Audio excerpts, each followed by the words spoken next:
Halo, ketemu lagi di Baseball. Kita bahas big match antara Liverpool melawan Arsenal. Oke, kita bahas statistik dulu. Liverpool mencetak 21 tembakan, 6 yang on target, penguasaan bola 59%, akurasi operannya 82%. Arsenal mencetak 9 tembakan, 5 yang on target, penguasaan bolanya 41% dan akurasi operannya 76%. Liverpool memainkan formasi 4-3-3, Gakpo sebagai striker, Salah dan Jota sebagai winger, Henderson, Curtis Jones, dan Fabinho di lini tengah, TAA, Konate, Van Dijk, dan Robertson di lini belakang, dan Alisson sebagai goalkeeper. Jones akan sering turun ke sebelah kiri untuk membantu pertahanan. Salah sendiri pun juga sering turun untuk mendapatkan bola, dan Gakpo juga ikut turun karena di depan tidak dapat servis bola.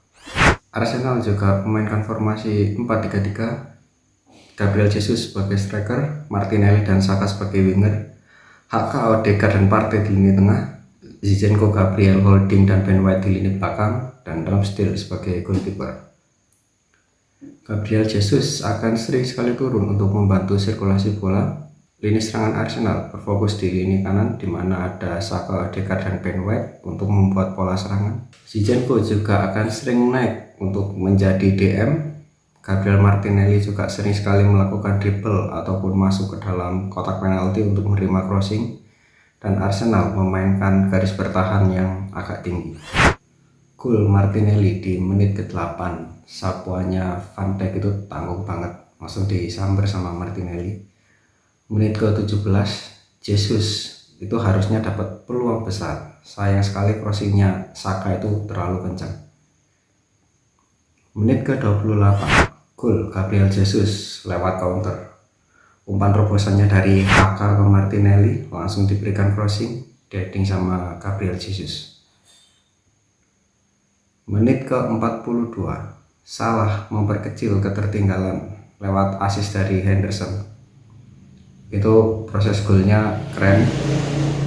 5 atau 6 pemain itu terlibat membuat peluang di area bertahan Arsenal. Golnya itu keren, terutama proses golnya di akhir babak pertama. Jota pun dapat peluang bagus, beruntung masih bisa ditepis sama Ramsdale. Di babak pertama itu Liverpool mainnya jelek banget, terutama di lini tengah. Henderson, Curtis Jones, sama Fabinho itu nggak kelihatan. Padahal Fabinho itu punya peran penting untuk sirkulasi bola dari belakang. Curtis Jones beberapa kali itu telat turun, ngebuat si Robertson itu harus ngadepin dua pemain, Odegaard sama Saka. Di babak pertama ini Liverpool benar-benar ditekan habis sama Arsenal. Salah itu sampai turun ke bawah untuk ngejemput bola, benar-benar kesulitan bawa bola ke depan. Gol kedua Arsenal dari heading Gabriel Jesus itu harusnya nggak boleh terjadi. Konate itu yang posisinya sudah terpancing sama Martinelli, itu harusnya Van Dijk yang dapat bola crossingnya, dibiarin sama Van Dijk dan Robertson. Koordinasinya jelek sekali di lini belakang. Liverpool baru main bagus di akhir babak pertama, terutama itu golnya si Salah. Hampir semua pemain Arsenal itu mainnya bagus, terutama Zinchenko. Perannya sebagai pemain kunci untuk sirkulasi bola itu luar biasa. Kontribusinya di babak pertama itu gede banget. Bahkan Zinchenko itu bisa naik ke depan untuk memberikan shoot jarak jauh karena saking jeleknya lini tengah Liverpool.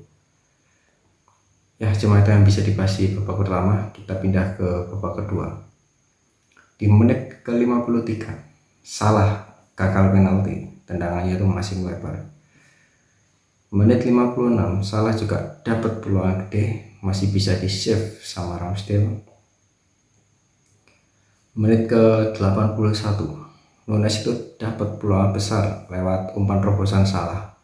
Beruntung Ramsdale lagi-lagi melakukan save penting di match kemarin. Gak lama kemudian, menit ke-87, heading dari Firmino membuat skor imbang 2-2. Gol heading lewat crossing TAA. Di akhir babak kedua, Salah ngebuat peluang bagus. Lagi-lagi masih bisa di save sama Ramsdale. Ramsdale itu membuat banyak sekali save penting, terutama di babak kedua. Skor imbang 2-2 di big match ini. Di babak kedua itu Liverpool bermain sangat mendominasi permainan, terutama setelah masuknya Thiago itu ngaruh banget. Bahkan pasang 4 penyerang, Firmino, Nunes, Gakpo, sama Salah. Sebelumnya di babak pertama itu Saka, Ben White, sama Odegaard itu pola serangannya di lini kanan itu bagus banget, tapi setelah masuknya Thiago langsung rusak itu pola permainannya Arsenal. Dibanding Curtin Jones, jelas Thiago itu unggul kualitas sama level pengalaman. Counternya Arsenal di babak kedua juga nggak kalah bahaya, ngebuat permainan jadi lebih seru, tapi ya cuma counter 1-2 aja, nggak terlalu mengancam pertahanan Liverpool. Performa Arsenal itu jauh turun di babak kedua, mungkin karena stamina, dan juga setelah mencetak 2 gol di babak pertama itu Arteta menurunkan tempo permainan. Mereka itu bermain benar-benar dahsyat di babak pertama, melakukan pressing ketat, sama naik turunnya itu cepet banget pemainnya. Kelihatan di lini tengah Zinchenko sama Ben White itu staminanya udah habis untuk melakukan pressing atau membuat serangan. Ini match seru sekali kemarin. Di babak pertama Arsenal ngincer banyak gol, di babak kedua Liverpool nguber gol dari Arsenal. Layak imbang, kedua tim juga layak menang juga. Sayang Liverpool ini terlalu banyak membuang peluang, terutama di babak kedua, sama gagalnya penaltinya Salah itu sayang banget nih. Ramsdale bermain luar biasa walaupun kebobolan 2 gol. Dengan hasil imbang ini, City semakin memperkecil poin dengan Arsenal. Masih punya 1 match di tangan. Kalaupun City menang di match berikutnya, selisihnya hanya 3 poin sama Arsenal. Itu jelas ngebuat perebutan juara itu jadi lebih seru untuk IPL. Oke, cukup sampai di sini. Adios.